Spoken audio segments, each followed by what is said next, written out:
Ahí vamos. Bueno, Buenísimo. em, hoy vamos a ver iteradores internos. La clase pasada ya vieron iteradores externos. Em, Vamos a ver otra forma de iterar nuestro tipo abstracto de dato. Y vamos a ver qué función cumplen los iteradores internos. Ambos tipos de iteradores nos ayudan a abstraernos del tipo abstracto de datos que estamos utilizando. Y nos ayudan a recorrer sus elementos sin necesariamente saber cómo están implementados los tipos abstractos de datos.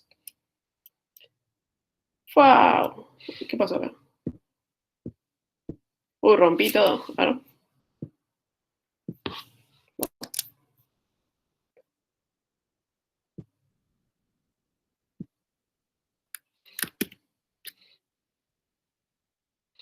¿Alguien más tiene este problema como yo? Ok. Bueno, ¿qué diferencias hay entre un iterador interno y uno externo? Van a diferir en cómo se manejan las iteraciones. ¿Esto qué quiere decir? Por ejemplo, vieron en iterador externo que tenemos ciertas primitivas. Para nosotros, del lado de Bárbara, podemos crear un iterador, podemos ir recorriendo nuestro tipo abstracto de dato, pidiéndole en cada paso el elemento siguiente, y decir si queremos avanzar, por ejemplo. Podemos ver si ya llegamos al final del tipo abstracto de datos y podemos destruir el iterador.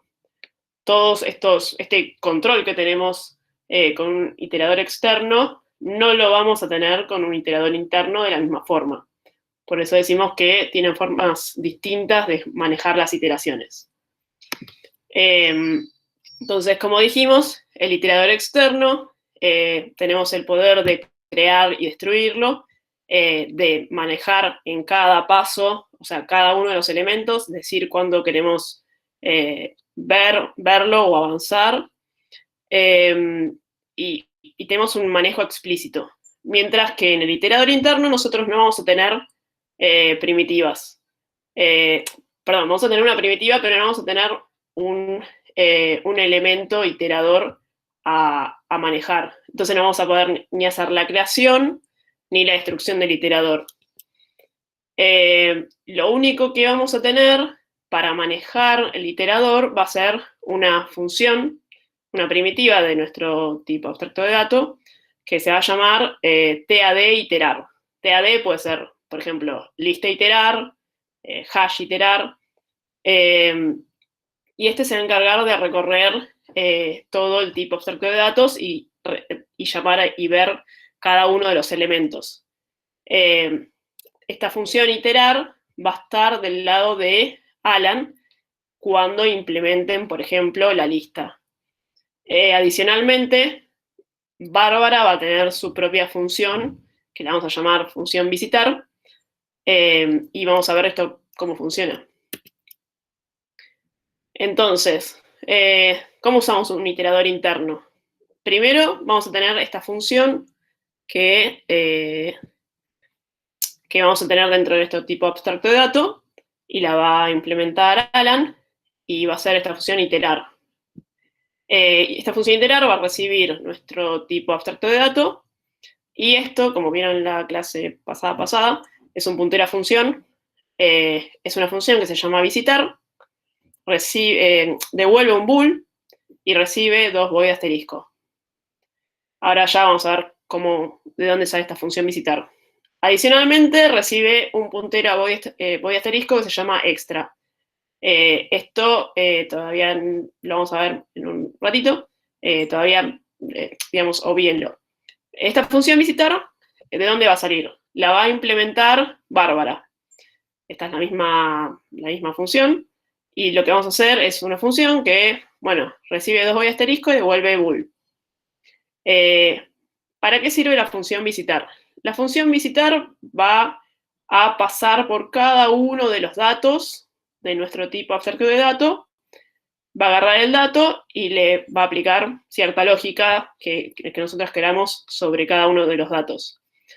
Es bastante parecida a los que implementaron el TAD cola, es bastante parecida a la función destruir dato, que agarra el dato y lo destruye. Pero en este caso, en vez de destruirlo, podemos, no sé, hacer alguna operación matemática con el dato, o algo que querramos, o imprimir los datos.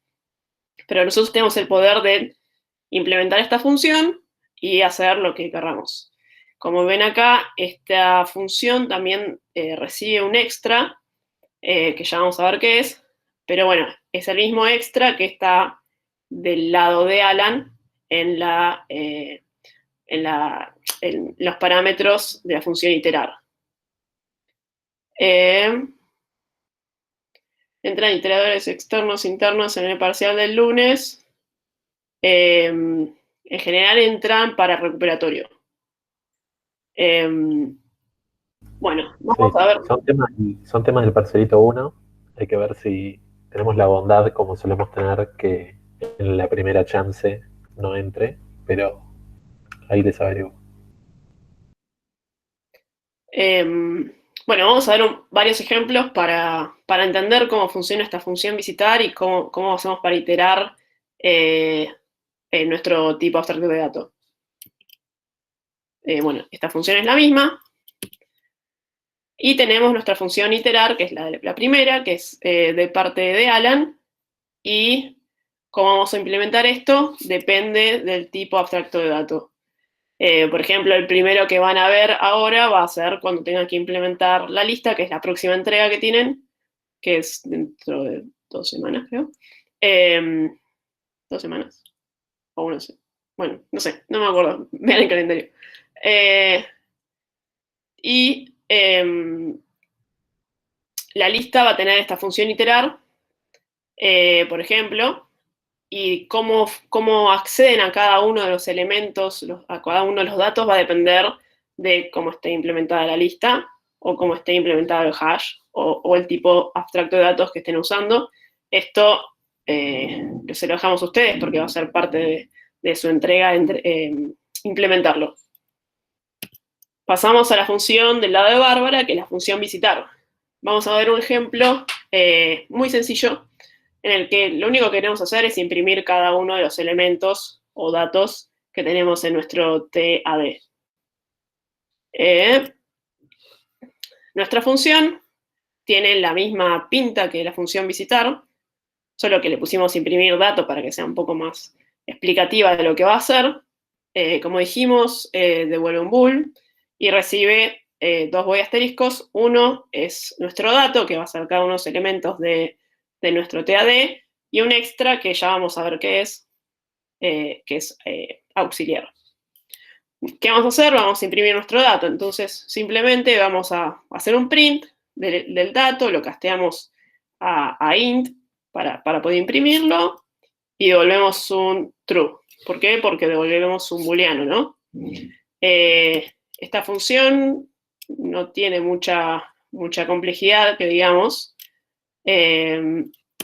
Y cómo lo vamos a usar del lado de Alan va a ser, recibo mi tipo abstracto de dato, mi función imprimir dato, y por ahora, como no estamos usando la variable extra, le vamos a decir que es null, porque todavía no lo vamos a usar. Entonces esto va a agarrar cada elemento y lo va a imprimir, ¿sí? Bueno, no estamos usando. Después vamos a un paso más allá y vamos a usar una función que en vez de imprimir todos los elementos, imprima solo los primeros 5.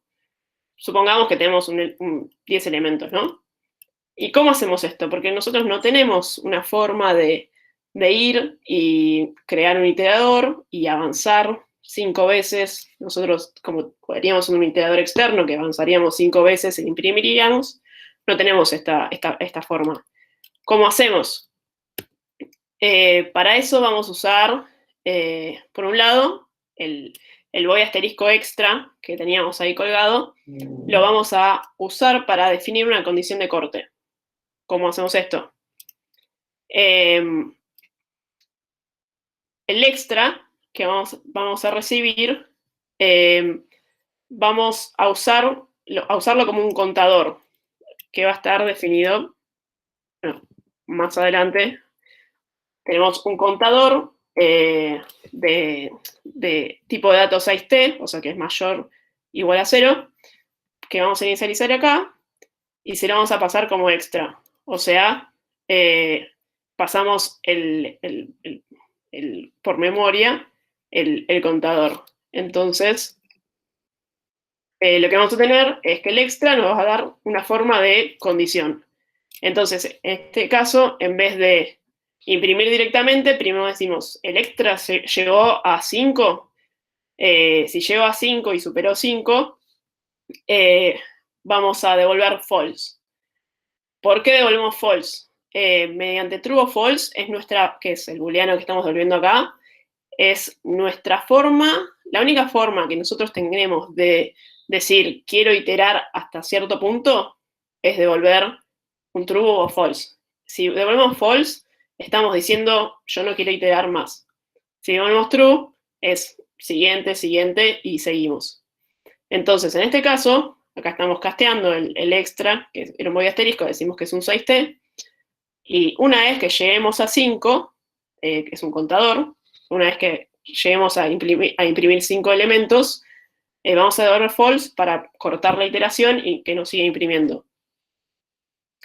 Esta condición, después vamos, por supuesto, a incrementar nuestro contador para decir, bueno, ya imprimí uno más, y vamos a imprimir como antes nuestro dato. Cuando terminamos de imprimir, devolvemos true. O sea, por cada elemento que nos llegó a contar, a que el contador llegue a 5, vamos a devolver true para seguir iterando e imprimiendo. Entonces acá tenemos del lado de... Bueno, importante es que tanto este imprimir dato como el contador este, que es nuestro extra, están del lado de Bárbara. Y Bárbara está usando esta primitiva de nuestro tipo abstracto de dato, en el que le pasa al tipo abstracto de dato la función que queremos utilizar y un extra, que puede ser null, como en el ejemplo anterior, o en este caso es un contador, así tenemos una condición de corte. ¿Tenemos preguntas? Preguntaron si el iterador solo itera hasta el final pasando por cada nodo.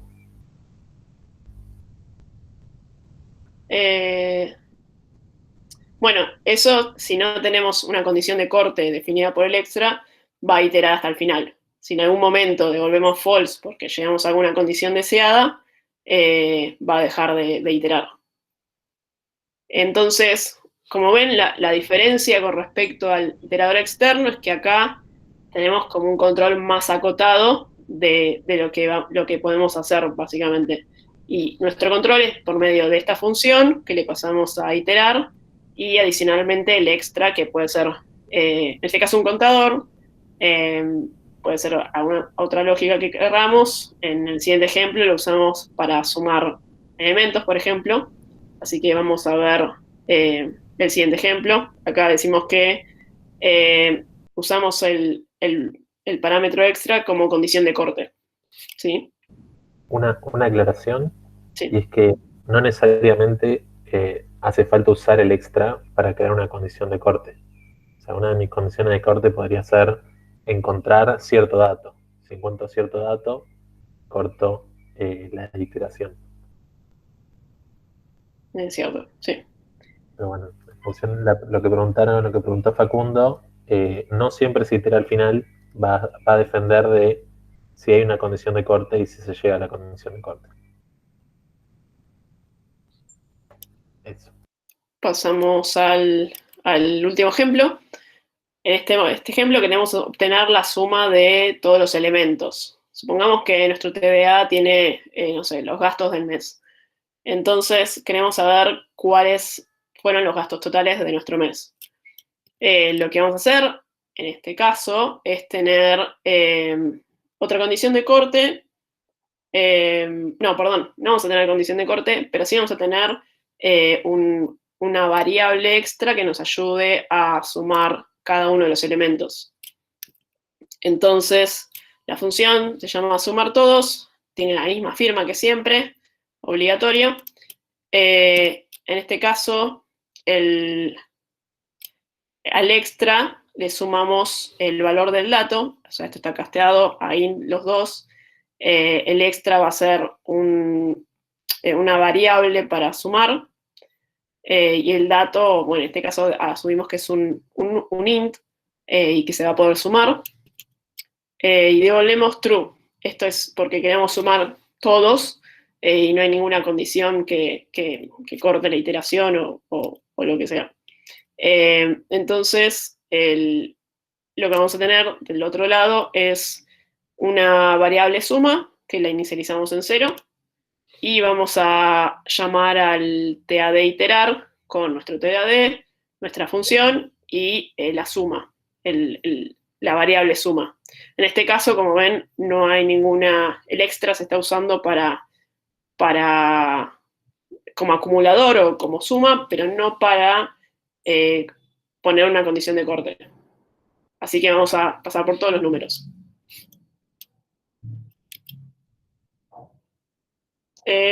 Y este es el último ejemplo. ¿Preguntas en Slack?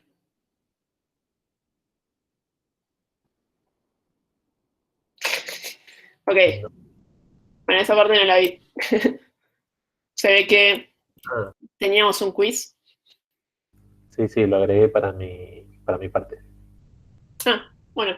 Eso es. Ahora vamos a ver vamos a ver una mini discusión sobre iteradores internos, pero en general surgen bastante dudas sobre cómo funcionan, cómo implementarlos, o tenemos preguntas frecuentes a resolver sobre cómo hacer o no hacer un iterador interno, por ejemplo. Para el segmento siguiente, no sé si ese va a usar diapositiva.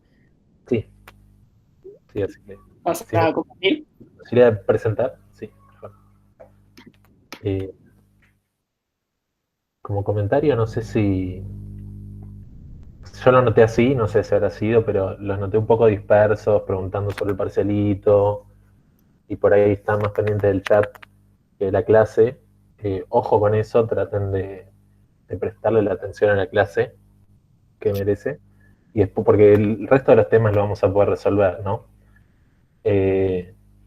Con lo que preguntaban, el tema de iteradores no entra en la primera chance, ¿sí? Entra directamente en los recuperatorios del parcialito 1. Pero sí es un tema muy importante porque es un tema difícil y es algo que van a tener que aplicar en la lista, ¿sí? Que van a estar haciendo la lista después de hacer la cola. Ok. Voy a presentar esto. Ahí está. Entonces voy a crearles un poll. Los pongo en preguntas clase en Slack y van respondiendo ahí. Y mientras tanto, si me quieren hacer una pregunta sobre lo que estuvieron viendo con Has, también podemos responder. Ahí está. Ahí va. Bueno, el poll ya está creado, pueden ir respondiendo.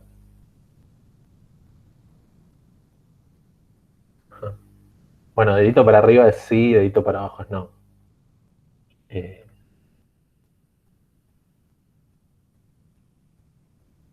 Tomemos esa convención.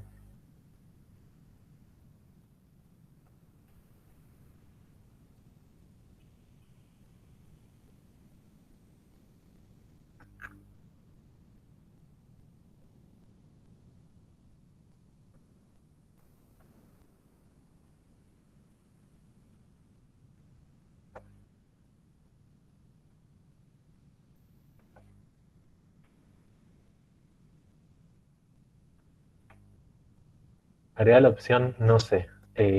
Para crear así el quiz rápido, vi que así un sí o no se puede crear rápido por ahí. Crearlo con más opciones no estoy tan seguro de que se pueda crear con tanta facilidad. Así que por ahora vamos a hacer el sí o no. Si no saben, pongan acá, tipo, no sé. Bueno, está ganando por amplia diferencia el sí. Así que Sí. Bien, la gente dice que no. Que nadie se animó a decir que sí. Alguien que piense que sí, pero no se anima a responder que sí en la encuesta.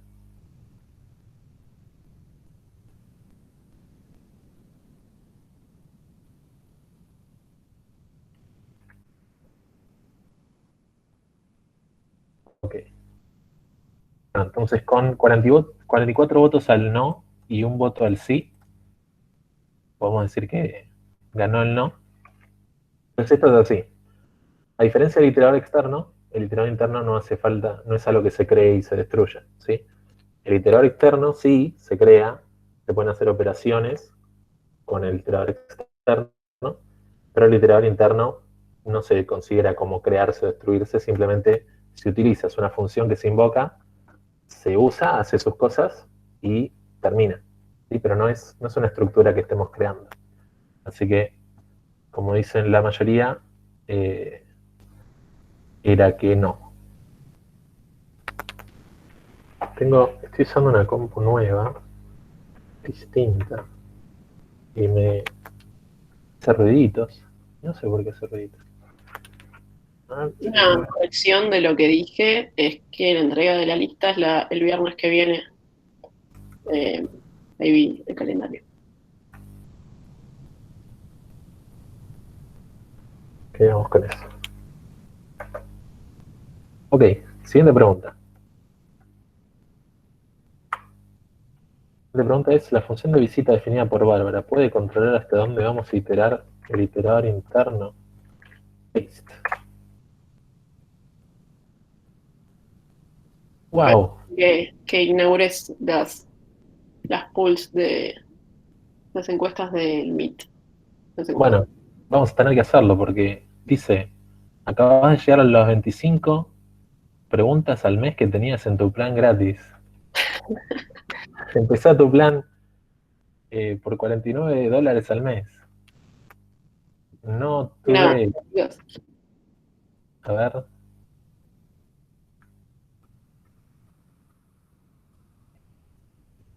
solicité solución de problemas y ayuda, eso necesitaría ahora. Eh, yo no tengo la opción de crear una encuesta. A ver, Ah, puede ser que la tenga Martín porque está como anfitrión. O la tiene TPS. Creo, no estoy muy seguro que sí, era solo que Martín podía crear. Creo. El anfitrión nomás. qué aburrido. Bueno, Por ahí sigamos en Slack. no, es que justamente Slack me dice que Poli no quiere elaborar, que le pague. Típico de gente. Agregar opción, no sé, Entonces la respuesta de por qué no se elimina es porque no es una estructura que se crea, sino que es una función que te utiliza exactamente, como pregunta Ana Serena, es efectivamente eso, es una función que se usa, es una primitiva, técnicamente, pero no es una estructura que estemos creando o destruyendo. Bien, funado Meet, puedes hacer la pod de Meet, no puedo. Ta, ta, ta. No sos el que la hizo Martín. Stropol. Esa es buena. Pueden proponer poner directamente la pregunta y que reaccionen con las 10 manos. segundos puedo. A ver.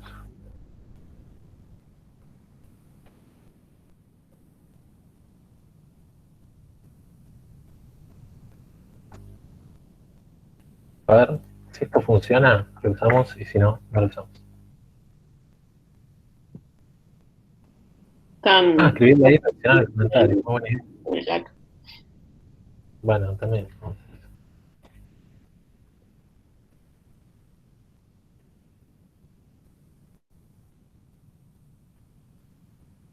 Mira, Matías Martín ya lo hizo, un crack. Ah, incluso pueden poner el de, no sé, man shagging.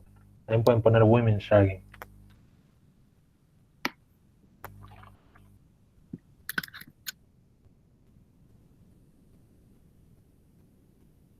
No, women shagging no existe. funado Slack. Sí existe, yo lo uso todo el tiempo. No, no, pues woman. Mm, ahí está. Ah, bueno, no sé si dicen. Acá. Track. Perfecto. Hay dos. Gente que queda pensativa. Muy bien. Bueno, avancemos. La función visita definida por Bárbara, ¿puede controlar hasta dónde va a iterar el iterador interno? La respuesta es que sí. Sí, la mayoría puso que sí. ¿Cómo hace Bárbara para controlar hasta dónde itera el iterador interno? Bueno, lo que tiene, como estaban viendo con Haas, es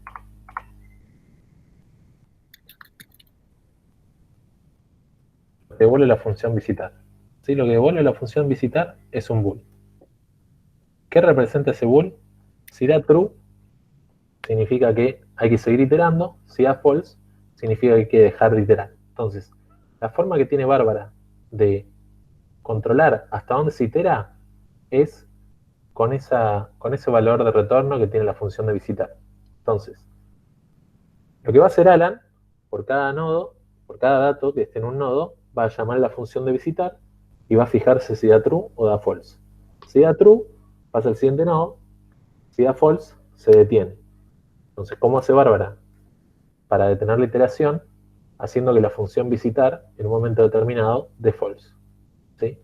¿Cómo se puede lograr eso? Bueno, puede Bárbara ver si el elemento actual es X, lo que sea.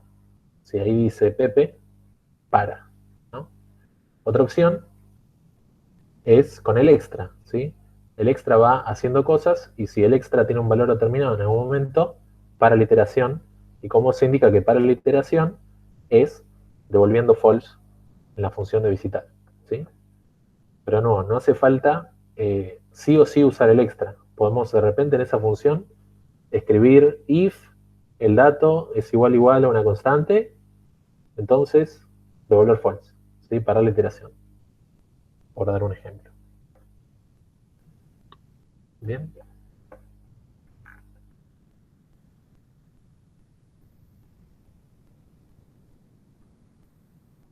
Siguiente pregunta. Ahí la copié. Gracias. La pregunta dice, ¿se pueden usar las primitivas del iterador externo para implementar el iterador interno? Sí, de nuevo. ¿Puedo yo, con el iterador externo, resolver el iterador interno? Ustedes van a ir a hacer el TP de la lista, van a hacer la lista, van a hacer el iterador externo, porque les enseñaron primero el externo que el interno, entonces les parece más fácil, y después dicen, bueno, voy a agarrar dentro del iterador interno, crear un iterador externo y resolver los problemas que tengo que resolver dentro del iterador interno. Les dejo un minutito para que sigan opinando.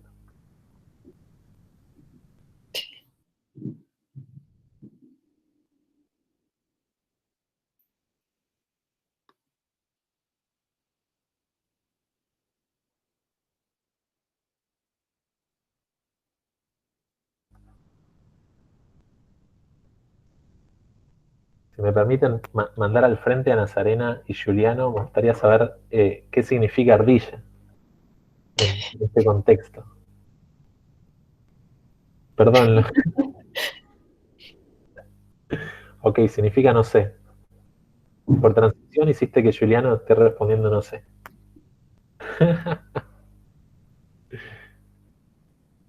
Ok, la gente dice que no.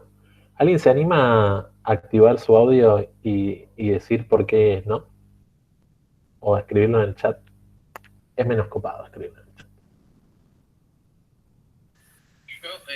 Hola, yo creo que no lo puedes hacer por el hecho de que justamente el externo y todo eso se tiene que crear, destruir y trabaja con la memoria y el interno no, entonces es como que estarías haciendo una incongruencia media rara así con algo que estás creando, tipo con una estructura que estás creando y demás estás haciendo funcionar algo que no es una estructura. No sé, me hace como un poco de ruido, no sé expresar muy bien por qué no. Bien, pero es una muy buena respuesta, es muy interesante. Lo vamos a ampliar en unos momentos. Pero es una muy buena punta que vamos a retomar. Acá dice Francisco, el interno es sola de Alan y el externo de Bárbara, ¿no? Bueno, esto es así. Ustedes como Alan, cuando estén dentro de lista.c, no solo van a ser el iterador interno, sino que también van a ser el iterador externo. O sea, como cosa que van a programar, las dos son responsabilidad de Alan, ¿sí? Y como cosas que se van a usar, las dos son responsabilidad de Bárbara. Entonces, en ambos casos, son cosas que Alan hace y que Bárbara usa. ¿Sí? Entonces, en ese sentido, no habrían diferencias. ¿Sí? Por otro lado, Ana Serena dice, para mantener la abstracción de capas entre Alan y Bárbara, ¿no? No exactamente, creo que se asocia a lo que dice Francisco. En ambos casos son cosas que Alan controla completamente y, digamos, Alan tiene que saber cómo se hace el iterador interno y cómo se hace el iterador externo, ¿sí? No entendí, ¿Alan no puede usar sus propias primitivas? Sí, ojo, Felipe, sí puede Alan usar sus propias primitivas, ¿sí? Entonces, me pude haber expresado mal, sí puede usar sus propias primitivas. Eh, Digo, Bárbara usa las primitivas, Alan programa las primitivas y también si quiere puede usarlas, ¿sí? Lo que Alan no va a estar escribiendo es la función de visita, ¿sí? La función esa que se llama visitar siempre la va a escribir Bárbara. Y Alan se va a encargar de usarla, de invocarla para cada dato mientras está haciendo el iterador del iterador interno. Sofía se anima a decir, porque decíamos del lado de Bárbara cuando mostraron lo de visitar si va en el punto C. Correcto. El visitar va en el punto C de Bárbara, si va en un main o en donde sea que se esté usando eh, la lista. ¿Sí? Es decir, Alan no puede saber qué operaciones quiere Bárbara aplicar en el visitar. Ustedes se acuerdan, cuando vieron la parte 1 de iteradores, la motivación de crear un iterador externo era que no tenga que Alan estar agregando una función nueva para cada operación que Bárbara quería hacer. Cuando Bárbara quería sumar, iba Alan y tenía que programar un sumar. Cuando Bárbara le pedía un restar, iba Alan y tenía que programar un restar. Eso no era eficiente, por lo tanto, Alan le provee con iteradores la posibilidad de recorrer toda la lista y Bárbara decide cuál es la función de visita, qué operación quiere realizar a cada uno de los elementos. Bueno, entonces, respecto a la pregunta, eh, la respuesta es que no, ¿sí?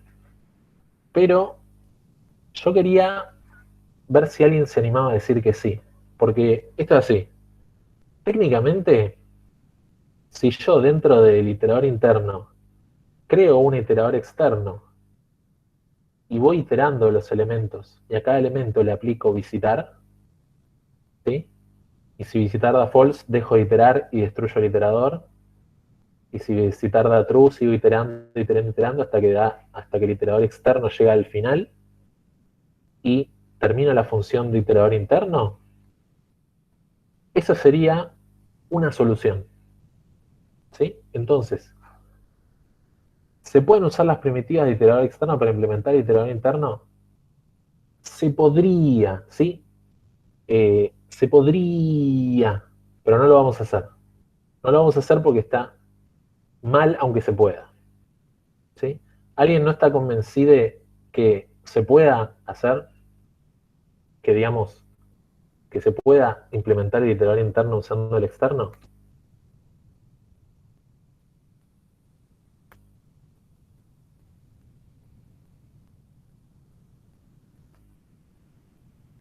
En principio, todos respondieron que no. Ahora yo les digo que sí, que se podría, y nadie me está eh, retrucando eso. Pregunta Felipe, ¿qué es lo que estaría mal? Ahora lo explico. ¿Sí? Ahora lo explico por qué estaría mal. Mucho suspenso. Se podría llegar a usar el iterador externo, es decir, El iterador interno lo único que hace es, para cada elemento que hay en la lista, aplicar una función. Entonces, si yo tengo la posibilidad de recorrer la lista creando un iterador externo, yo creo un iterador externo, voy recorriendo la lista aplicando la función visitar, y cuando visitar de false o el iterador externo llega al final, destruyo el iterador externo y termina la función de iteración interna.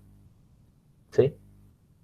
Esa es la explicación de por qué se podría. ¿Sí? El iterador externo provee todas las posibilidades de realizar las operaciones necesarias para resolver el iterador interno.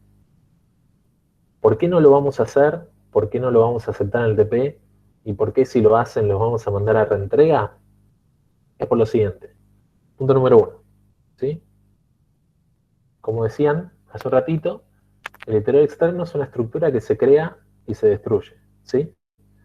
Dentro del contexto del iterador interno, si nosotros intentamos crear un iterador externo y esa creación falla, no tenemos forma de indicarle al usuario, a Bárbara, que esa creación falló. ¿Sí? Si se fijan, el iterador interno devuelve void, no devuelve nada. El iterador interno lo que tiene es que ir y hacer lo que le pidieron hacer.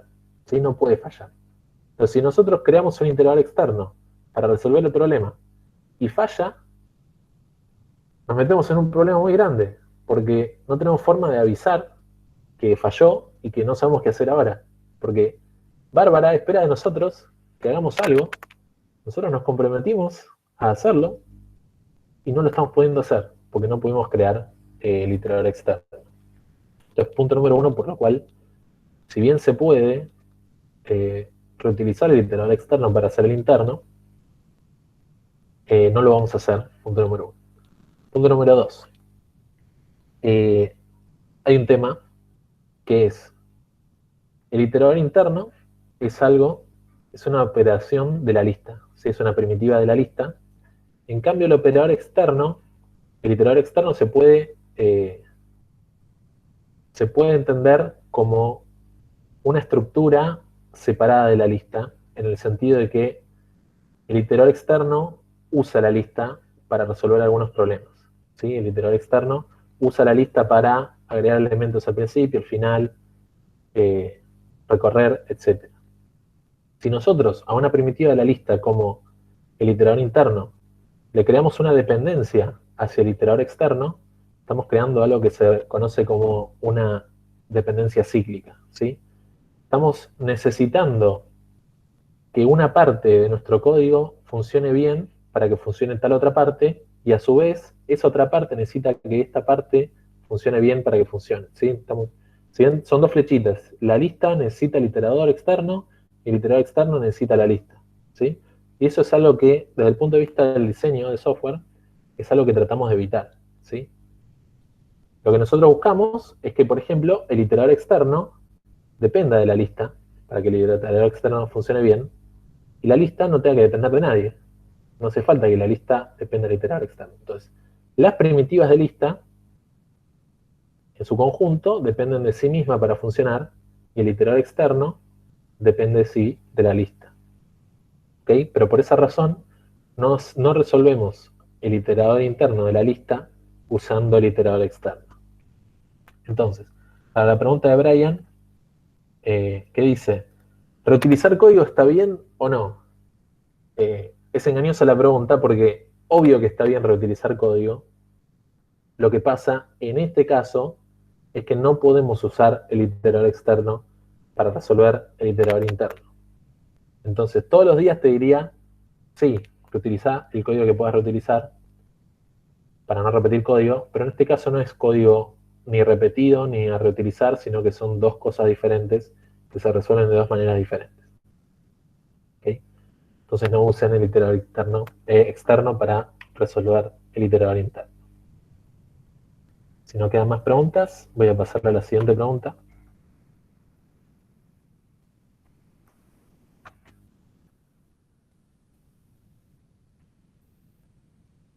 Voy a ver si hay más preguntas. Parece que no. Veo los mensajitos de la gente que abandona la sesión, pero no veo que se vuelvan a sumar.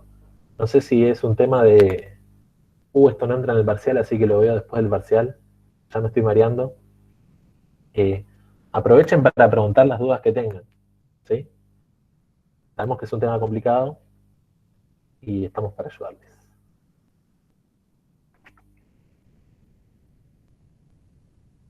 Bueno, ya mandé la nueva pregunta, para que vayan reaccionando.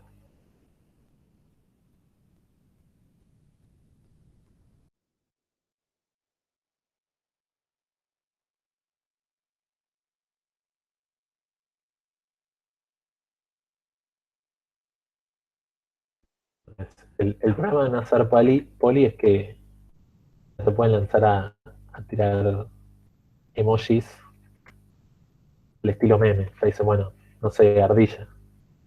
Hay gente que por ahí opinaría, pero le tienta mucho eh, tocar la ardilla porque es muy ardillesco.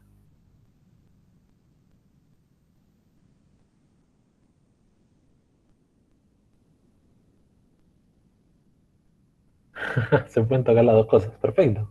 Muy buena observación. Pasa que va a ganar ardilla. Bueno, están extrañamente muy, muy avispados con el tema, porque nuevamente casi el 100% de la gente vota una respuesta y es efectivamente la respuesta correcta. ¿Puede el iterador interno borrar o agregar elementos al TDA? No, no puede. Como dice acá, 34 personas votaron que no y así es. Eh, no se puede ni agregar ni borrar. ¿Y por qué no se puede? Porque la función del iterador interno no está modificando la estructura de la lista, ¿sí? El iterador interno está visitando cada uno de los nodos, pero no tiene forma de cambiar ni un nodo, ni el próximo, ni el anterior, ni el primero, ni el último. Nada de eso tiene acceso a la función de visita. La función de visita está visitando el dato, ¿sí? Por la estructura de la lista no hay forma de que cambie, ¿sí? El primero, por ejemplo, el primer nodo que haya en la lista, va, se visita el dato del primer nodo. Pero no hay forma de decir, bueno, borra ese dato, quita ese nodo, no hay forma, ¿ok? Entonces la estructura de la lista nunca va a cambiar tras haber sido accedida por un iterador interno, ¿ok? En cambio, un iterador externo sí tiene las primitivas de borrar este elemento, agregar un elemento en esta posición. Pero el iterador interno no tiene esa posibilidad porque no tiene acceso estructural a la lista, solo tiene acceso a los datos. Entonces, a la hora de trabajar necesito los dos, porque capaz a veces necesito solamente filtrar X cantidad de elementos o modificarlos o algo así, entonces voy a tener que tener tipo iteradores de los dos tipos. Correcto. La razón por la cual estamos estudiando ambos iteradores es porque los dos tienen sus casos de uso. El iterador externo sirve cuando necesitas quizás modificar la estructura de la lista o, por ejemplo, iterar hasta un punto de la lista y mantener el iterador en ese punto para acceder a un dato que esté ahí que te interesa accederlo después. En cambio, el iterador interno te permite, de un saque, entre comillas, hacer toda una iteración hasta el punto que desees, ¿sí? En rigor, cualquier cosa que se pueda resolver con un iterador interno también se podría resolver con un iterador externo, ¿sí? Pregunta Ramiro, ¿qué pasa si se le hace free a ese dato del nodo? Bien. Bárbara puede hacer free a los datos del nodo, pero la estructura de la lista no va a cambiar, ¿sí? Si vos tenés una lista con 4 elementos y de repente Bárbara le hace free a los datos que estén en los elementos van a seguir estando, ¿sí? La diferencia es que los datos van a haber sido borrados, ¿sí? Pero la lista va a seguir teniendo 4 elementos, por lo tanto, no los puede borrar de la lista. Lo que puede hacer es modificar los datos y hacerle free un dato es modificarlo, pero la estructura de la lista no ha cambiado, ¿sí? Perfecto. De la misma manera, Tomás ¿Está de acuerdo? Había una cosa que creo que nos perdimos de Iván que decía si el iterador interno recibe el dato y un extra nada más. El iterador, supongo que es interno. Sí, solo recibe el dato y el extra. Bien.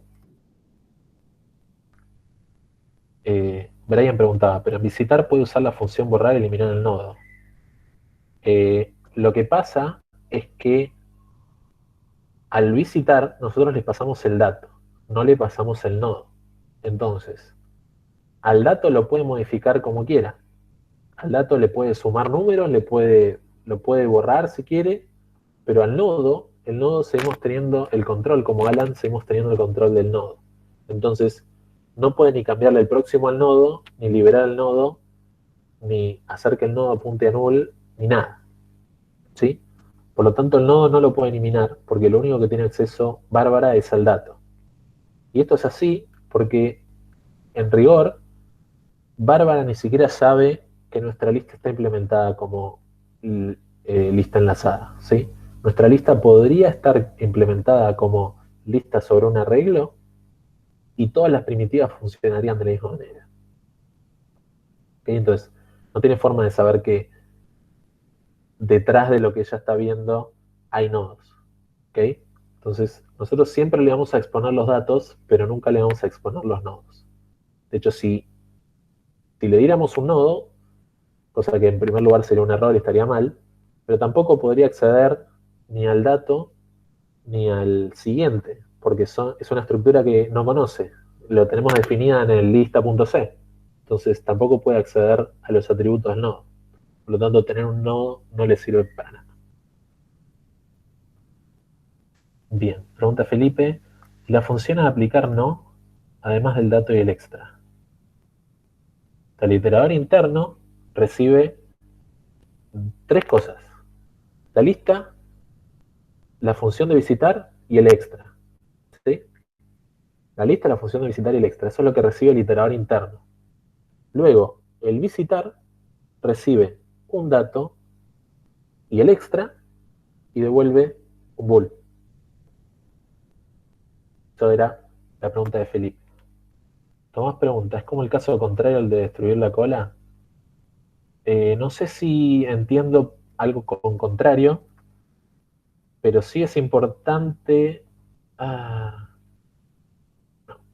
Si quieres ampliar tu pregunta, Tomás, porque no la entiendo y no me quiero embarrar.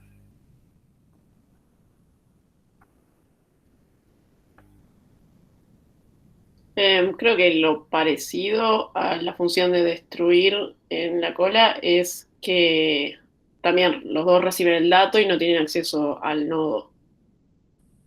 Bien, en ese sentido sí. Cuando le pasamos null a la cola no destruimos los datos. Correcto, eso es verdad. Eh, pero en este caso podemos borrar los datos y no los nodos. Efectivamente, digamos, cuando nosotros en cola destruir eh, le permitíamos agregar una función de destrucción, esa función de destrucción está operando sobre los datos, pero no sobre los nodos, y los nodos nos encargamos nosotros. De la misma manera, en un iterador interno, exponemos esos datos, pero el nodo, todo el control sobre los nodos lo seguimos teniendo como Alan. Bien, última pregunta. Hay una pregunta adicional de Tomás que dice, ¿se puede utilizar primitivas que modifiquen la lista dentro de la función visitar? Dentro de la función visitar no tenés un puntero a lista como para usar sus primitivas, así que te diría que no. Podría ser el extra y no está recomendado, digamos. Si vos haces una modificación de la lista en medio de una iteración, eh, no tenés garantizado que pueda terminar pasando con respecto a eso, ¿sí? Lo importante, recuerden que mientras están haciendo una iteración, modificar la integridad de la lista significa que Alan no se responsabiliza si algo falla, ¿sí? Si ustedes se acuerdan, cuando estaban viendo el tema de iterador externo, una vez que crearon un iterador externo, si ustedes quieren que ese iterador externo siga siendo válido, todas las modificaciones que le quieran hacer a la lista la van a tener que hacer con las funciones de iterador externo. si hacen una operación sin usar ese iterador externo con las primitivas de la lista, no hay garantía de que lo que vaya a pasar funcione, ¿sí? Y eso es un contrato. Es decir, vos podés crear y usar un iterador externo, pero si vos mientras tanto usás las operaciones de lista, yo no me hago cargo de lo que pueda llegar a pasar. En este caso sería lo mismo. Si vos en el medio de un iterador interno estás haciendo operaciones de lista, puede, pueden pasar cosas que ya no están dentro de nuestro control, ¿sí? La recomendación es, Bárbara, no hagas eso, porque lo que pueda llegar a pasar no está dentro de nuestro control.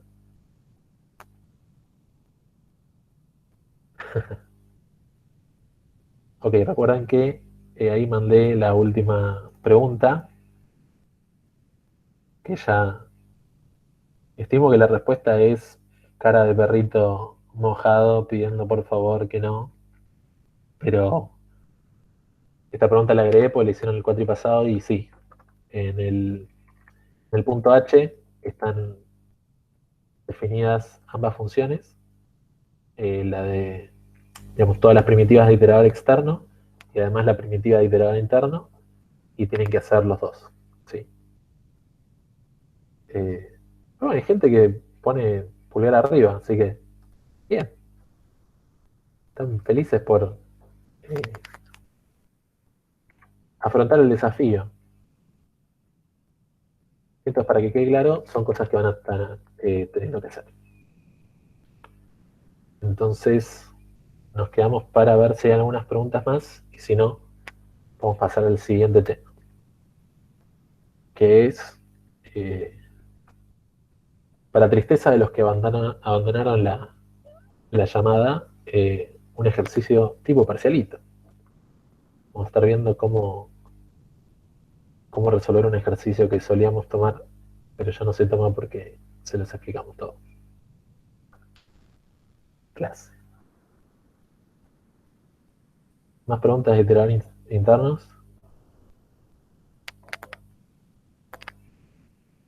Una pregunta solo para saber si me quedó medio claro. Entonces, si por ejemplo yo quisiera, digamos, recorrer e invertir una lista, ¿tendría que usar un iterador externo? Sí, pero está difícil. Sí, se puede. Sí, sí, Ok, se gracias. puede. Digamos, definitivamente con el iterador interno no lo van a poder hacer porque no pueden modificar la integridad de la lista, modificar hacia dónde apuntan los nodos. Eh, con un iterador externo se podrá. Está para pensar. Sé que un ejercicio parcial típico podría ser dar vuelta una lista, ¿sí? Pero se lo plantea como primitiva, ¿sí? Hacer una primitiva que dé vuelta a la lista. Entonces, en ese caso sí tienen acceso a los nodos internos y pueden hacer que este nodo que apuntaba para allá apunte para allá. Con el iterador externo, lo que tendrían que hacer es ir sacando los nodos, por ejemplo, mandarlos a una pila para que vengan dados vuelta y volverlos a enlistar. Pregunta Valentín, ¿conviene usar el externo si necesitamos acceder a la estructura y si no el interno? Depende del caso. Cuando necesitan acceder y modificar la estructura, ¿sí? Principalmente agregar o quitar elementos, van a usar sí o sí el iterador externo. Y si no necesitan modificar la estructura, va a depender del caso. Que nosotros siempre decimos es que el iterador externo se parece mucho a lo que ya vienen haciendo, ¿sí? Lo controlan mejor, hacer un ciclo hasta que el iterador no esté al final, hacer cosas, destruir el iterador externo, ¿sí? Eso es algo que controla muy bien, de algoritmos 1, vieron estructuras muy similares. Entonces, yo creo que sus mentes van a tender a escoger el iterador externo como solución en los casos donde ambos sean posibles, ¿sí? Quizás con el paso del tiempo, de la práctica, vean que lo que el iterador externo te lo resuelve en 4 o 5 líneas, con el iterador interno lo pueden resolver en una línea, ¿sí? Entonces, quizás cuando tengan es esa práctica de decir, bueno, ya entendí el iterador interno y lo puedo usar con solvencia. Quizás acudan más al iterador interno en los casos donde ambos se pueden usar. En principio, se puede usar cualquiera de los dos. Pregunta Nazareno, una consulta general, cuando se piden hacer cosas como, por ejemplo, ordenar una lista, invertirlo, lo que sea, ¿se va a aclarar si tiene que ser in place o no? No, correcto. Siempre aclaramos si se pueden usar estructuras auxiliares o no se pueden usar estructuras auxiliares. Eso es principalmente cómo se van a dar cuenta. Por ejemplo, si no pueden usar estructuras auxiliares, va a tener que ser in place. Otra cosa, se les puede decir, pueden usar estructuras auxiliares, pero, por ejemplo, necesitamos, a partir de una cola, devolver otra cola que esté totalmente dada vuelta. Pero la cola original tiene que quedar intacta, ¿sí? Entonces, pueden usar una estructura interna, una estructura auxiliar, pero si la cola original no queda como estaba, va a ser penalizado bastante el ejercicio, ¿sí? Es muy importante si de repente dice no modificar la estructura original, ¿sí? Ustedes pueden hacer operaciones, pero al final de la función primitiva, las cosas tienen que quedar como estaban originalmente, ¿sí? Bien.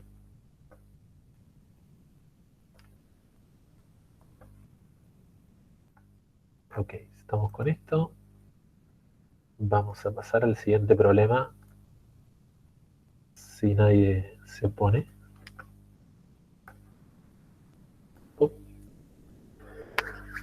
Bueno, tenemos 22 minutos para hacer un ejercicio tipo parcialito. Ya saben que los parcialitos estamos dando 2 horas por temas de... Quizás nos dimos cuenta que es más difícil concentrarse a la distancia, ¿sí? Confiamos en que no están haciendo trampa, pero también les damos un changüí para que tengan esa opción de tener un poco más de tiempo, dadas las dificultades en estos tiempos de pandemia. Dice Felipe, es el mismo de RPL. Posiblemente, ¿sí? Posiblemente estamos resolviendo un ejercicio que esté subido en RPL, pero vamos a verlo de punta a punta, como lo veríamos en un parcialito. Vamos a presentar. Voy a cambiar de... Vamos a dar un puntero. Ahí va. F11. F11 no está haciendo lo que yo quiero. Pantalla completa.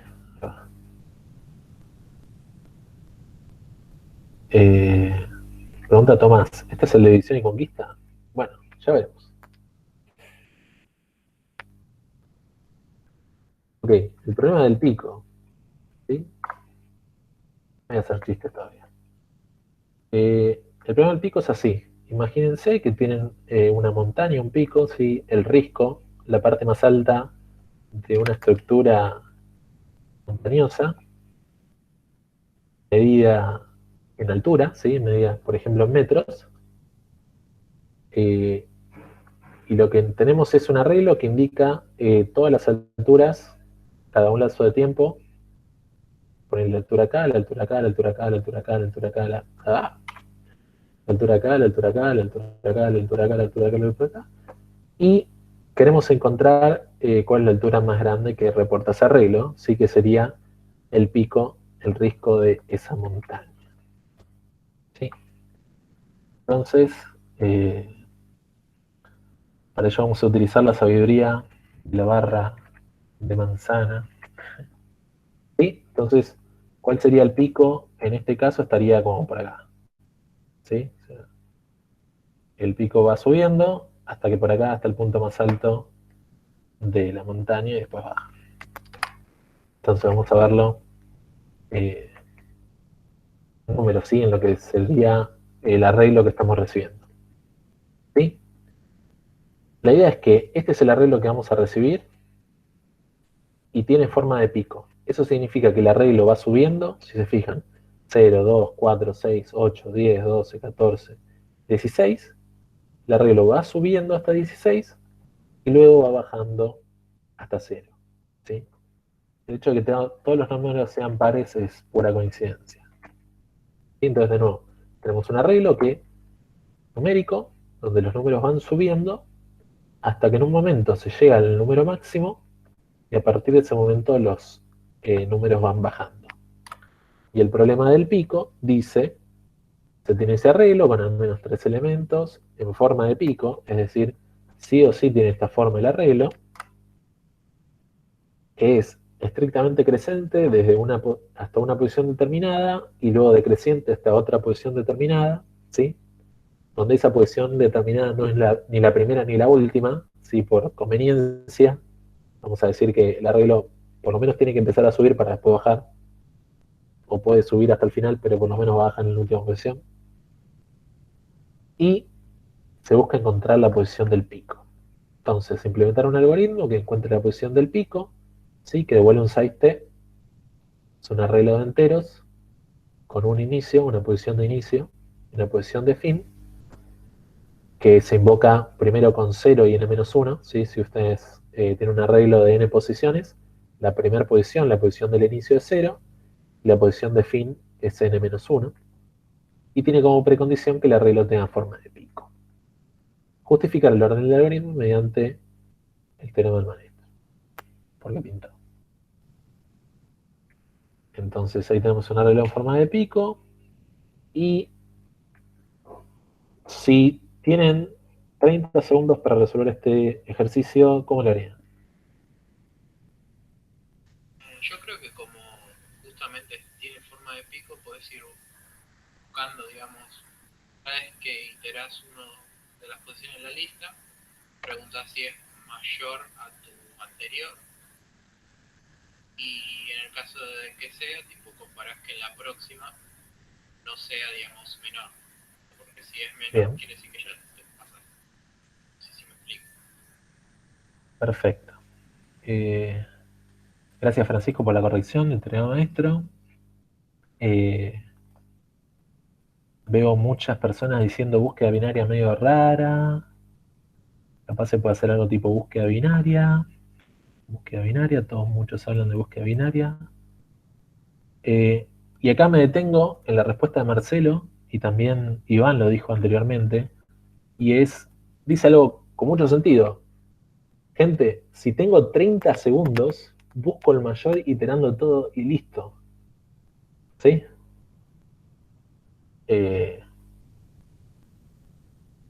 Fue engañosa mi pregunta, ¿no? Como que, bueno, en 30 segundos, ¿cómo lo harían? Pero sí, si ustedes están corriendo con el parcial, bueno, hago esto, lo resuelvo en 30 segundos, y si pasa, pasa, ¿no? Por lo menos hice algo. En 30 segundos me senté y me morí. Ok, no, pero 30 segundos a partir de ahora, a partir de que les explico el enunciado. Y es así, si lo queremos hacer resolver rápido, es decir, programar rápido, buscamos el máximo, ¿no? O sea, la respuesta acá es la posición donde está el 16. Arranco en el 0 y digo, bueno, el máximo es 0, el máximo es 12, el máximo es 4, el máximo es 6, el máximo es 8, el máximo es 10, el máximo es 12, el máximo es 14, el máximo es 16. Cuando veo el 12 digo, esto es 12 es más bajo que 16, ya está. La posición del 16 es la respuesta. ¿Sí? Estamos buscando la posición del 16. Lo aclaro porque decían busco el máximo y miro uno para adelante y uno para atrás. La posición del 16, la posición donde está el máximo, es lo que queremos encontrar. Ahora, por poner un ejemplo, si ustedes tienen un arreglo como el que recibiría una búsqueda binaria y necesitan buscar el máximo, ¿cómo lo resuelven ese problema?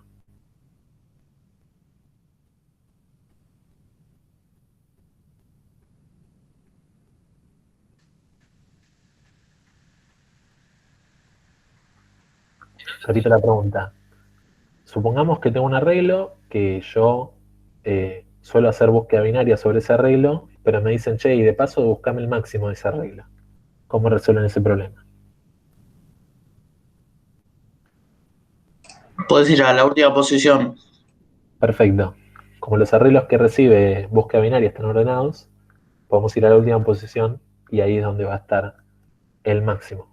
Perfectamente respondido, y no de 1, de hecho. ¿Estamos en el mismo ejercicio? No. Estoy haciendo un ejemplo. ¿Sí? Lo que yo quería mostrarles es que cuando nosotros le ponemos condiciones adicionales a cómo es la forma de un arreglo, podemos hacer cosas que se suelen hacer en más tiempo, en menos tiempo. Por ejemplo, si un arreglo está ordenado, encontrar el máximo SO de 1. A diferencia de, si el arreglo está desordenado, buscar el máximo SO de n. Entonces, en este caso, me parecía didáctico mostrarles cómo resolvería el problema del pico de la forma más sencilla posible. Y es, si me piden buscar el máximo, un arreglo que tiene forma de pico, bueno, busco el máximo y listo, ¿no? Entonces vamos a ver, ¿por qué deja de presentar esto? ¿Tengo mi pantalla? ¿O no? No, la pantalla la sacaste.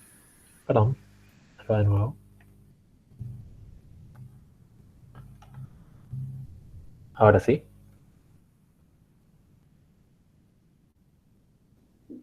Sí. Sí, ahí se ve bien. Perfecto. Perdón.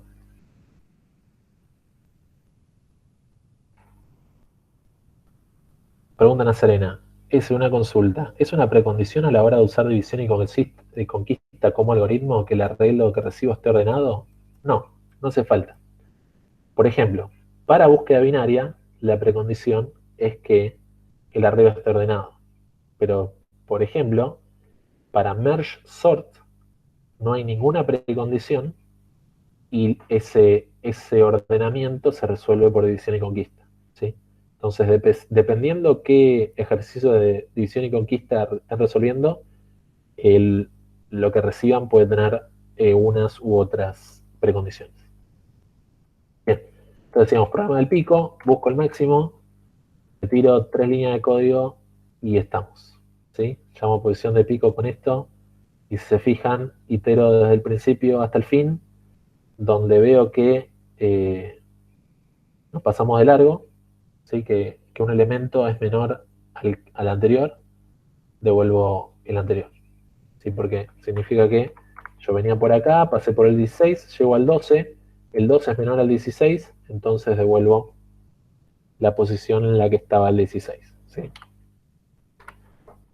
¿Qué está pasando? Estos eran ejemplos. Bueno, voy buscando para acá, 16, encuentro el 16, listo. Estamos un poco corto de tiempo. Esto no importa. Bien. Por supuesto, sería muy raro tomarles un ejercicio de algoritmos 1, ¿sí? Porque este ejercicio hasta ahora es un ejercicio tipo algoritmos 1. Entonces, nos podemos parar en el medio. Si a la izquierda tengo un elemento, va por ahí, Ramiro. Vamos a verlo. En este ejercicio se podría resolver así. Pongo que el punto B menciona el teorema maestro, tiene que ser división y conquista. Lo que pasa es que el ejercicio no estaría escrito así, y ahora lo vamos a ver. Bien. Lo que pasa es que el ejercicio, si las tomáramos en un parcelito, le haríamos esta modificación al enunciado que les mostré originalmente. Y eso es, les pedíamos que resuelvan este ejercicio en log n. ¿Sí? De hecho, el punto B no debería mencionar el tema maestro para que no se confunda. De hecho,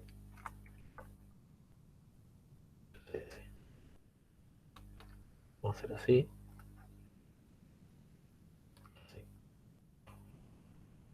Van de mejorarle la vida a futuras generaciones.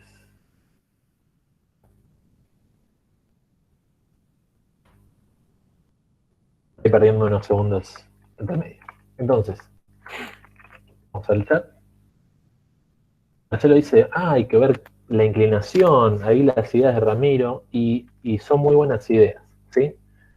Tenemos este arreglo, ¿sí? Vamos a pensar, división y conquista, bueno, vamos a intentar hacer algo parecido a búsqueda binaria, ¿sí? Me voy a parar en el medio y vamos a ver qué pasa, ¿no? Muchos dijeron búsqueda binaria, y es verdad, tipo, Si bien este ejercicio piensa en búsqueda binaria, es una muy buena idea inicial, ahora tenemos que empezar a jugar, probar cómo sería la solución, ¿sí? Entonces digo, bueno, vamos a escribir el arreglo y vamos a ver si me paro en el medio, ¿qué pasa? Si me paro en el medio y está el 12, ¿sí? ¿Qué puedo hacer ahora que me paré en el 12? Yo podría, por ejemplo, mirar el número anterior y el número siguiente. ¿Sí? Estoy en el 12, estoy en el medio, miro el anterior y miro el siguiente. ¿Sí? Y pienso, ¿hay alguna forma yo de eliminar la mitad del arreglo? Sí, pues ustedes saben, búsqueda binaria, se paran a un lugar, elimina una mitad, usa la otra. ¿Tenemos forma de eliminar uno de los lados y bajo qué criterio? Bueno, ¿Podrías eliminar... ¿no era una pregunta? sí, sí. En clase me interrumperían y me dirían, perfecto, diga.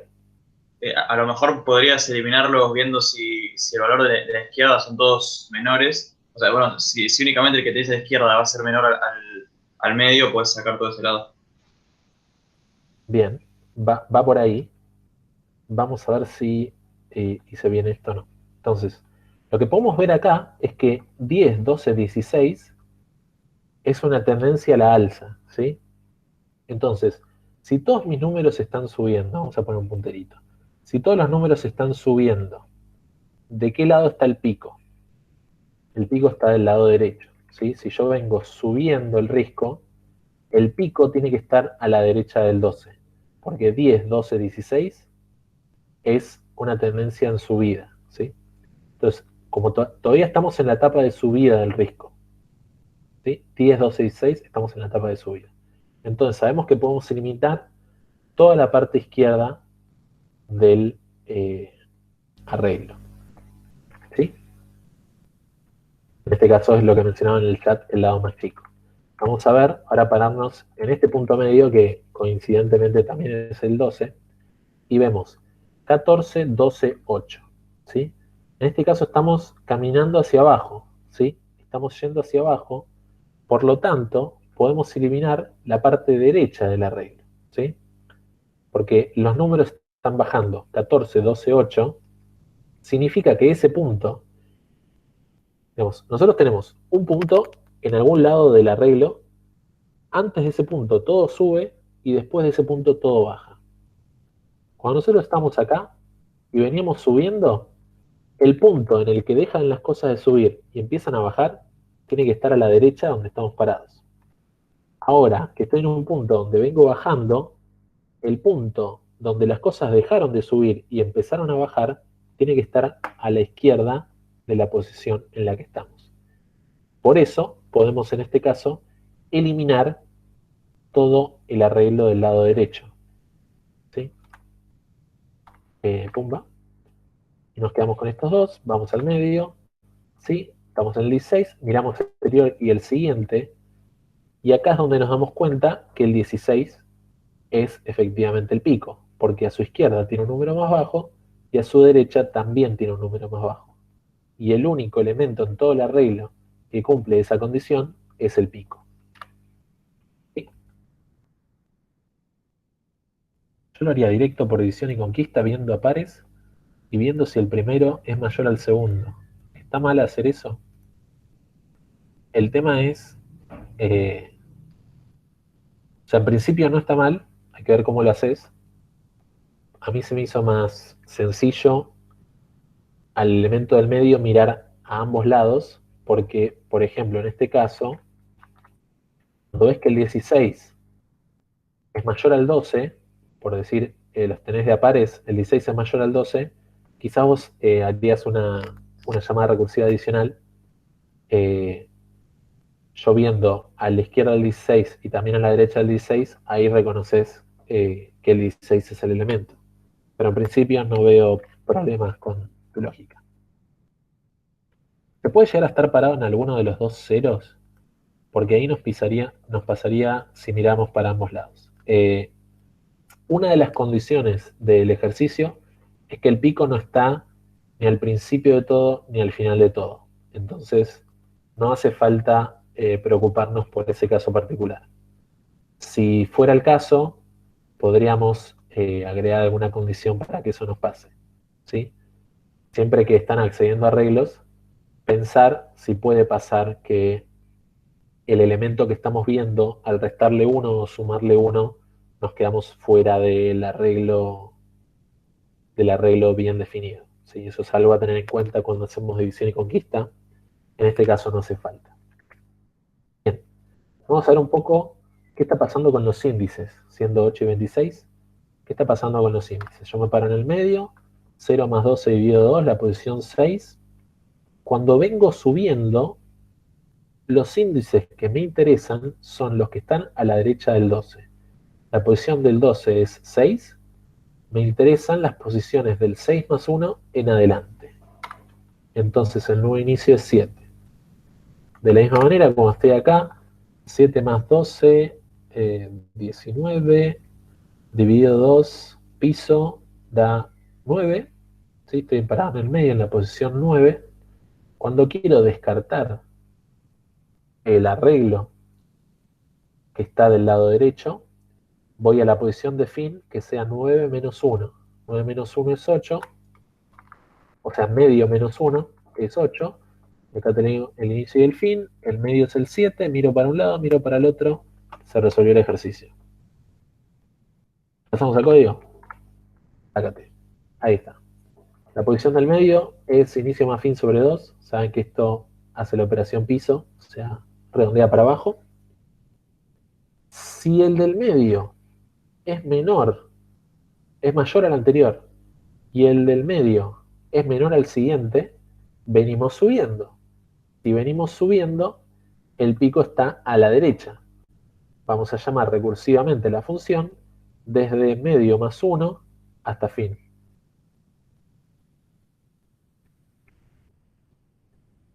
Pim, pim, pim, pim, pim.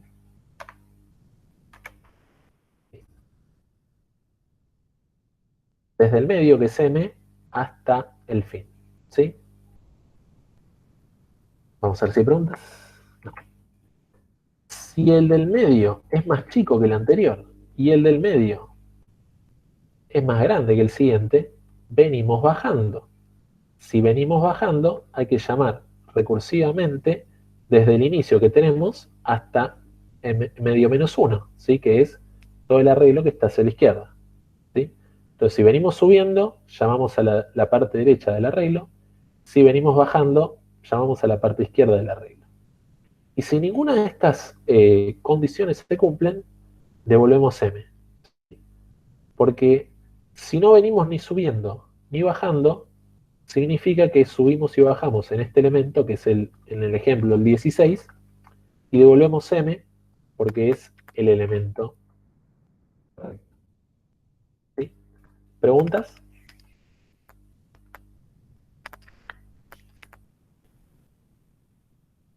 Solo menciono mientras piensan en alguna pregunta que ahora vemos lo que es el teorema maestro y nos liberamos. ¿Sí? Una pregunta que me pueden llegar a hacer es ¿dónde está la condición de corte? ¿Sí? Tenemos un arreglo de un ejercicio, un algoritmo de división y conquista. Si no pones condición de corte, nunca termina la operación y explota todo. ¿Sí? En este caso la condición de corte, ok, no se fijen en las cosas que cambian. En este caso la condición de corte es este return m, ¿sí?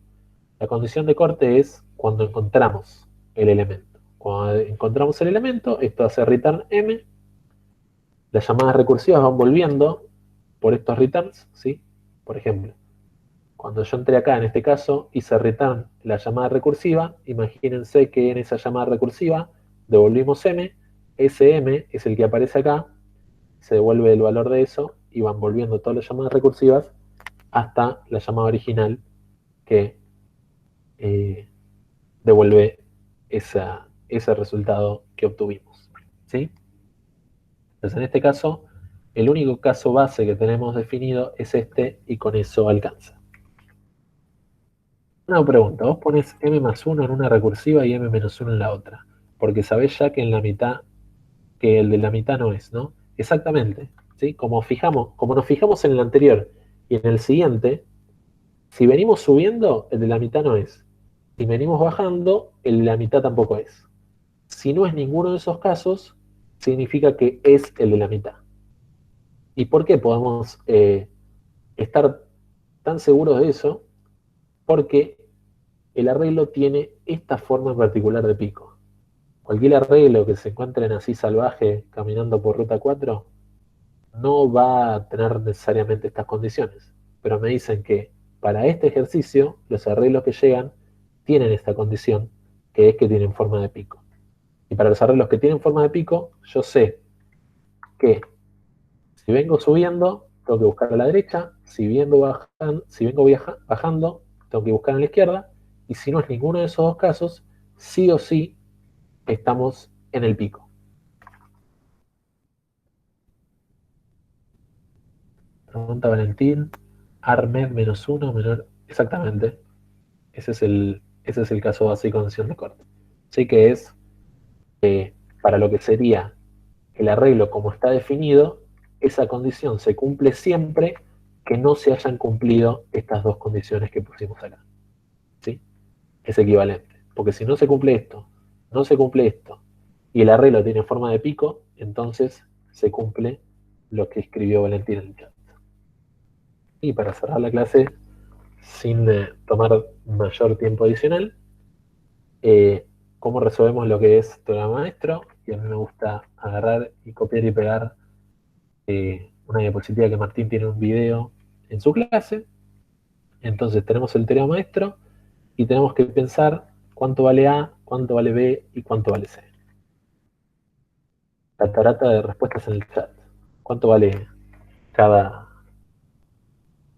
variable?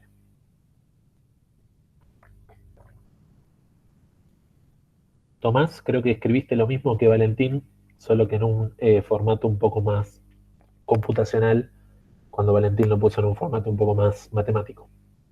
¿Sí? O sea, lo que puso Valentín no compila, pero pusieron lo mismo. Una pregunta.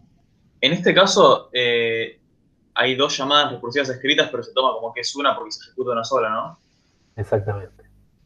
Sí, yo puedo escribir cualquier cantidad de llamadas recursivas, lo que importa es cuántas se ejecutan. Cuántas se ejecutan y qué tamaño tienen las que se ejecutan. Gracias. Bien, A igual 1, B igual 2, C igual 0. Efectivamente, ¿sí? ¿Cuántas llamadas recursivas hay? Vamos a volver acá. En total, de las dos que hay, siempre se llama solamente a una. Entonces, A, cantidad de llamadas recursivas, es 1.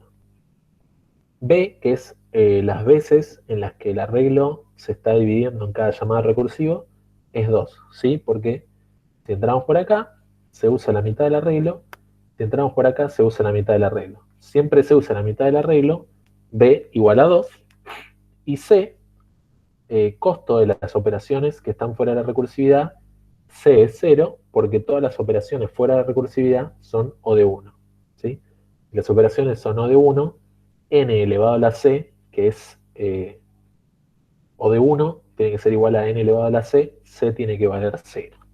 Entonces, como dijimos, por acá, ahí está. ¿Dónde dice? De un lado puse A igual, bueno, no importa. Tenemos que C es igual a 0 y B es 2 y A es 1. Logaritmo en base 2 de 1 es 0. Entonces, logaritmo en base B de A es 0 y C es 0. Son iguales. Caemos en este caso. ¿Sí? Por lo tanto, el teorema maestro nos dice que la respuesta es O de n elevado a la C multiplicado por logaritmo de n. ¿Cuánto vale C? 0. Entonces, esto es O de log n. ¿Sí? Cosa que tiene mucho sentido si tomamos en cuenta que empezamos a pensar este ejercicio como una búsqueda binaria y terminamos de resolverlo muy parecido a lo que sería una búsqueda binaria. ¿Sí? ¿Más preguntas? Ahí van. Perfecto. Correcto. Claro, Valentín. Me retraigo. Valentín puso se le dio vuelta a una de las comparaciones, ¿sí? Ahí Iván le corrigió a Valentín las comparaciones, ¿sí? La posición del medio tiene que ser mayor a las dos que están a los costados. Y Tomás escribió lo mismo que después corrigió Iván en formato un poco más compilable, ¿sí? Bueno, ¿dudas sobre ese cachito de teorema maestro? No. Esos serían todos los temas de la clase de hoy, siendo 8:36. Saben que estamos disponibles para consultas adicionales. Un comentario. Nos faltaría ver el enunciado de lista, pero el cuatripasado hizo un video para esto, así que lo voy a poner en el channel del TDA lista. Así, el que quiere verlo ahora lo ve, y si no, más tarde mañana, cuando se pongan a hacer la lista, ya lo tienen para hacerlo. ¿Eso tocaba hoy? Sí, medio agarrado de los pelos porque lo movimos de clase, pero sí.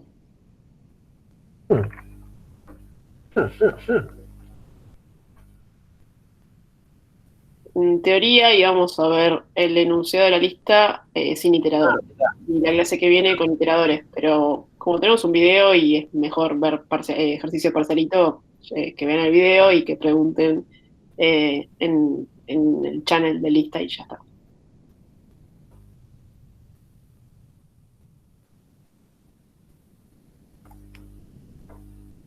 Claro, el cuatripasado no se había llegado a dar esto en esta clase, se dio en la siguiente, pero ambas quedan apuradas. No sé si nos queda mucho tiempo para otro tema. El cuatripasado teníamos mucho más tiempo que ahora. Voy a dejar de grabar. Quizás ahí empiezan a salir las